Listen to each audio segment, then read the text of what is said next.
hari ini saya mau mengajak kita bersama-sama merenungkan firman Tuhan dengan tema itu hidup penuh di dalam Kristus.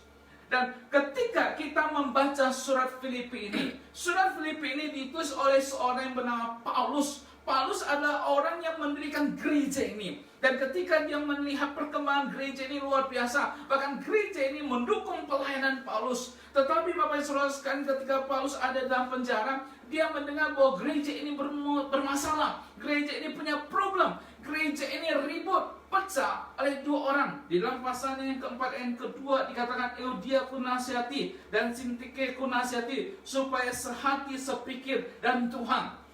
Jadi pada saat itu gereja ribut, gereja pecah. Ada dua orang perempuan namanya Euodia dan Sintike, mereka ribut. Maka Paulus kemudian menulis surat ini untuk menasihati gereja di Filipi. Nah, Bapak dan Saudara sekalian, kalau kita lihat hubungan Paulus dan gereja Filipi ini sangat dekat sekali. Ketika Paulus mengadakan pengabaran Injil, maka pada satu saat dia tidur dan dia bermimpi ada orang yang memanggil dia untuk menyeberang ke Makedonia. Maka Paulus mengikuti panggilan dari mimpinya itu, dia menyeberang ke Makedonia dan sampai di kota Filipi. Di kota Filipi inilah kemudian dia mengabarkan mengenai Yesus yang adalah Tuhan. Dan kemudian dia berjumpa dengan seorang wanita yang bernama Lydia, seorang pengusaha, businesswoman yang kaya, dan kemudian mendukung pelayanan Paulus. Bahkan ketika setelah itu banyak orang yang bertobat, dan Paulus kemudian mengabarkan Injil sehingga banyak orang percaya kepada Tuhan. Tapi ada orang yang tidak suka kepada Paulus dan Silas pada waktu itu. Mereka kemudian mengadakan masalah dengan Paulus dan Silas. Akhirnya Paulus dan Silas dimasukkan ke dalam penjara. Singkat cerita Bapak dan Saudara sekalian, di tengah malam Paulus dan Silas mereka memuji meninggikan nama Tuhan, sehingga kemudian terjadi gempa bumi. Pintu-pintu penjara terbuka. Pada saat itu kepala penjara mengira bahwa semua narapidana pergi, lari daripada penjara itu. Tapi tidak. Dan akhirnya Paulus memberitakan kabar Kristus kepada penjara ini, sehingga akhirnya kemudian bertobat. Bapak dan Saudara sekalian, inilah latar belakang Paulus dengan gereja Filipi. Paulus mempunyai kedekatan yang luar biasa dengan gereja Filipi. Dan Paulus ingin gereja, khususnya orang-orang Kristen yang ada di Filipi itu, mereka boleh hidup penuh dengan kelimpahan di dalam Kristus. Dan hari ini saya mau menyampaikan beberapa hal dari ayat yang kita baca tadi. Filipi 4 ayat yang ke-10 hingga ayatnya yang ke-19. Yang pertama Bapak Ibu, ayat yang ke-12 dikatakan di situ. Aku tahu apa itu kekurangan. Aku tahu apa itu kelimpahan.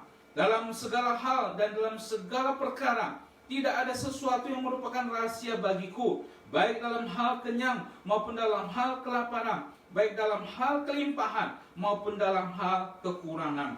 Bapak dan Saudara sekalian, Paulus menjelaskan bahwa di dalam Kristus ada rasa cukup di dalam segala keadaan. Sekali lagi, di dalam Kristus ada rasa cukup di dalam segala keadaan. Paulus mengatakan, saya tahu apa itu namanya kelaparan, apa itu kenyang, apa itu kaya, apa itu miskin. Bapak dan Saudara sekalian, maka Paulus mau menekankan bahwa di dalam segalanya itu, baik dalam kelimpahan maupun dalam kekurangan, semuanya ada di dalam Kristus. Ketika kita rasa cukup, Bapak dan Saudara sekalian, bukan berarti kita terima nasib saja. Ya sudahlah, kita memang udah lahir miskin, ya sudah jadi orang miskin seumur hidup 7 turunan. Bukan, Bapak Saudara sekalian. Kelimpahan, merasa cukup dalam segala keadaan, bukan berarti kita tidak ingin maju. Bukan juga berarti kita tidak ingin mampu berbuat sesuatu yang lebih. Perasaan cukup itu Bapak Saudara sekalian, di mana seperti digambarkan di dalam Mazmur 23 ayatnya yang pertama. Dikatakan di situ, Tuhan adalah gembalaku, takkan kekurangan aku. Nah, disitulah penjelasan bagaimana kita di dalam Kristus itu kita rasa cukup, Bapak Ibu. Dan Indonesia menjelaskan Tuhan adalah gembalaku, takkan kekurangan aku. Seakan-akan bahwa menggambarkan bahwa kita dipenuhi dengan segala sesuatu. Kita ada rumah, ada harta, ada uang yang banyak di bank. Enggak. King James Version menerjemahkan Di dalam bahasa Inggris Bapak Ibu menerjemahkan Mazmur 23 ayat yang ke-1 ini dengan kata seperti ini. The Lord is my shepherd, I shall not want. Tuhan adalah gembalaku, aku tidak ingin apa-apa lagi. Tuhan adalah yang memimpin aku, maka aku sadar bahwa Tuhan itu segala sesuatu bagiku.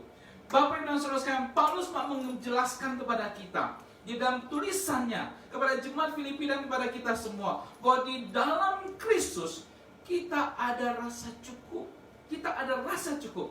Baik engkau mungkin kaya, mungkin engkau miskin, di dalam Kristus kita akan merasa cukup. Kenapa? Karena kita miskin, karena ketika kita tidak ada kekayaan, tidak ada makanan, kita mampu bersyukur kepada Tuhan dengan keadaan kita. Dan ketika kita mempunyai uang yang lebih dan kita ada banyak makanan, kita juga mampu bersyukur bahwa Tuhan memberikan kita namanya kelimpahan. Baik saudara sekalian, makanya kita perlu sadar Tuhan adalah gembala kita yang baik, yang selalu memberikan rasa cukup kepada kita. Ketika terjadi panic buying di Indonesia, saya membaca ada satu berita yang sangat luar biasa dan juga ramai di sosial media. Di Tulungagung ada sebuah toko namanya toko Erwin. Pemiliknya namanya Erwin dan juga Ibu Susana. Mereka itu tidak menjual barangnya dengan mahal dan tidak menaikkan harga barangnya. Bahkan dia batasi setiap orang supaya dia bisa mencukupkan kebutuhan para pedagang-pedagang kecil yang sering beli di tokonya. Dia berkata, saya tidak ambil keuntungan lebih. Bahkan dia tetap jual murah. Bahkan dia memberikan kesempatan kepada para pembeli khususnya toko-toko kecil yang tetap ambil supply. Saya mau mencukupkan kebutuhan mereka. Jikalau manusia saja mampu berpikir seperti itu, apalagi Tuhan kita. Di dalam Tuhan kita ada rasa cukup. Makanya ketika Yesus berkata di dalam doa Bapa kami, berikanlah kami pada hari ini makanan kami yang secukupnya. Makanan kami yang secukupnya. Sebenarnya dalam bahasa Inggrisnya tidak ada kata secukupnya. Bahasa Inggris menjelaskan give us our daily bread. Jadi nggak ada kata secukupnya. Mungkin ketika diterjemahkan dalam bahasa Indonesia agak kurang enak didengar. Berikan kami makanan kami pada hari ini. Kok kayaknya agak nggak enak. Makanya Indonesia menambahkan yang secukupnya. Tapi kalau kita melihat Bapak dan Saudara sekalian, Yesus mengajarkan bahwa berikan kami pada hari ini makanan kami. Give us our daily bread. Hari ini, besok kita percaya Tuhan akan mencukupkan. Yang kedua Bapak Ibu, Paulus menjelaskan dalam ayat yang ke-13, segala perkara dapat kutanggung di dalam Dia yang memberi kekuatan kepadaku. Yang kedua Bapak Ibu, Paulus menjelaskan bahwa di dalam Kristus ada kekuatan menghadapi masalah hidup. Di dalam Kristus ada kekuatan menghadapi masalah hidup. Dikatakan di situ segala perkara, bukan saja masalah krisis ekonomi, bukan saja masalah virus corona, tapi segala perkara dapat kutanggung di dalam Dia yang memberi kekuatan kepada aku. Kadang-kadang mungkin Tuhan mengizinkan kita melewati lembah kekelaman, masalah, kesulitan, pergumulan hidup. Tapi percaya, Paulus mengatakan, segala perkara dapat kutanggung di dalam Dia. Bukan berdasarkan kekuatan saya, bukan kemampuan saya, kepintaran saya, kekayaan saya. Tapi di dalam Kristus yang memberikan kekuatan kepada aku. Ketika terjadi reformasi yang dibawa oleh Martin Luther, Bapak Ibu, Martin Luther membawakan gerakan reformasi. Dan gerakan reformasi ini membawa pembauran terhadap gereja. Yang selama ini orang hanya berpihak dan kemudian melihat segala keputusan dari Paus, dari Katolik. Hanya kemudian terjadi satu pembaharuan. Reformasi ini dipimpin oleh Luther, Martin Luther, untuk kemudian membawa orang kembali kepada Alkitab. Kembali kepada iman, kembali kepada anugerah.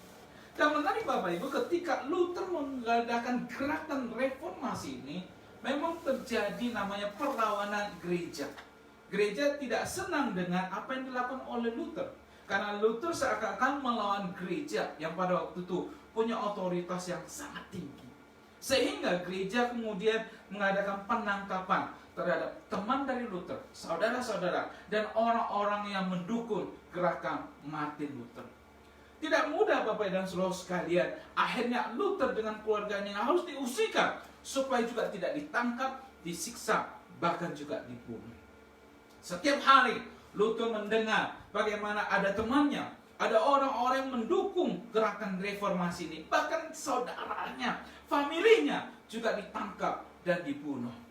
Luther lama-lama yang tadinya percaya beriman kepada Tuhan, lama-lama juga mulai khawatir. Lama-lama juga mulai goyah. Satu kali istrinya bernama Katharina von Bora, dia kemudian tahu situasi suaminya, dia sengaja pakai baju hitam dan lewat di depan suaminya. Perlu Bapak Ibu ketahui bahwa pada waktu itu, jika ada orang yang meninggal, biasanya mereka akan pakai baju hitam. Ketika Luther melihat istrinya pakai baju hitam, dia langsung bertanya, karena dia berpikir mungkin temannya atau saudaranya yang ditangkap dan dibunuh hari itu. Sehingga Luther mulai bertanya kepada Katharina, siapa yang mati hari ini? Katharina lalu berkata, yang mati hari ini adalah Tuhan. Luther gak percaya, bertanya lagi, siapa yang mati? Katharina berkata, yang mati Tuhan. Luther marah, dia gebrek meja, masa Tuhan mati? Tuhan tidak pernah mati. Katharina kemudian membalas suaminya, jikalau kamu percaya Tuhan tidak pernah mati, mengapa kamu khawatir? Mengapa kamu sedih? Kita percaya Tuhan adalah benteng kita yang kukuh. Maka membawa pertobatan terhadap Luther, sehingga kemudian dia menulis sebuah lagu dengan judul Allah jadi benteng kukuh. Allah jadi benteng kukuh, perlindunganku yang teguh. Itulah lagu yang diciptakan oleh Luther dari hasil pergumulan, ketakutannya, bimbangnya, imannya yang goyah, dan akhirnya dia bertobat dan dia percaya segala sesuatu dapat kutanggung di dalam Dia yang memberi kekuatan padaku. Musuh terbesar orang Kristen pada saat ini Bapak Ibu adalah hati yang tidak percaya pada Tuhan, hati yang tidak berserah kepada Tuhan. Yang ketiga dan yang terakhir Bapak Ibu, saya ingin sampaikan dari ayat yang kita baca tadi, ayatnya yang ke-19. Allahku akan memenuhi segala keperluanmu menurut kekayaan dan kemuliaannya dalam Kristus Yesus. Yang ketiga dan yang terakhir Bapak Ibu, di dalam Kristus ada pemeliharaan Tuhan menghadapi masa depan kita. Di dalam Kristus ada pemeliharaan Tuhan menghadapi masa depan kita. Yohanes pernah berkata, lihat burung di langit, burung yang tidak pernah menabur dan tidak pernah menuai, tapi diberi makan oleh Bapakmu yang di surga. Bahkan dikatakan dalam Matius pasal yang ke-10 Bapak Ibu dan Saudara sekalian, dikatakan di situ, bukankah burung pipit dijual 2 ekor seduit, namun seekor pun daripadanya tidak akan jatuh ke bumi di luar kehendak Bapamu, dan kamu rambut kepalamu pun terhitung semuanya. Sebab itu janganlah kamu khawatir, karena kamu lebih berharga daripada banyak burung pipit. Bapak dan Saudara sekalian, tidak perlu khawatir dengan masa depan kita. Percaya kepada Tuhan. Rambut di kepala kita Tuhan hitung dan Tuhan tahu, apalagi keluarga kita, masa depan kita. Bahkan Yeremia 29 ayat 11 mengatakan, sebab aku mengetahui rancangan-rancangan apa yang ada padaku mengenai kamu, demikianlah firman Tuhan, yaitu rancangan damai sejahtera dan bukan rancangan kecelakaan, untuk memberikan kepadamu hari depan yang penuh harapan. Tuhan tidak pernah merancangkan kecelakaan Bapak Ibu dan Saudara sekalian. Tuhan merancangkan rencana damai sejahtera, bahkan memberikan masa depan yang penuh harapan. Oleh karena itu di dalam Tuhan Allah akan memenuhi segala keperluan kita menurut kekayaan kemuliaan Kristus yang ini luar biasa bagi kita anak-anak Tuhan. Tuhan merancangkan yang terbaik. Tuhan merancangkan yang terbaik untuk masa depanmu, untuk gerejamu, untuk Anda secara pribadi, dan juga untuk kita dan untuk saya. Bapak Ibu, satu kali saya kedatangan seorang pendeta dari Taiwan. Dia memberikan kesaksian bagaimana Tuhan menolong hidupnya.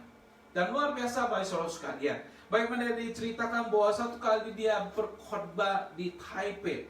Dan ketika dia berkhotbah di Taipei, kemudian dia naik bus dari dusunnya, desanya, kemudian sampai di Taipei. Ketika sampai di Taipei, kemudian dia berkhotbah. Selesai berkhotbah, kemudian dia harus kembali pulang ke rumahnya. Nah, pada saat itu Bapak Ibu, bus itu 1 jam 1 kali, dan itu adalah perjalanan rutin. Makanya dia buru-buru pergi ke stasiun bus supaya jangan sampai terlambat. Ketika dia hendak sampai di stasiun bus, dia melihat ada kulit pisang di pinggir jalan. Dia berpikir, waduh, itu kulit pisang di pinggir jalan, kalau keinjak dengan orang, berbahaya. Orang bisa injak, terpleset, dan kemudian mungkin patah tulang. Maka pendeta yang baik ini dia ambil kulit pisang, dia cari tong sampah. Ternyata tong sampah itu agak jauh, sehingga kemudian dia pergi, dia deketin tong sampah itu, dia buang kulit pisang tersebut. Dia baru ingat ketika selesai buang kulit pisang bahwa dia sebenarnya sedang mengejar bus. Maka dia buru-buru lari ke stasiun bus, dan ketika dia sampai di stasiun bus, ternyata busnya baru jalan dan tinggalkan dia. Dia melihat busnya itu jalan Bapak Ibu, dan dia lihat plat mobil busnya. Di tengah situasi seperti itu, ditinggal bus, dia agak marah sama Tuhan, kecewa sama Tuhan. Tuhan, kenapa Engkau biarkan saya harus kepanasan di stasiun bus ini? Harus tunggu 1 jam lagi.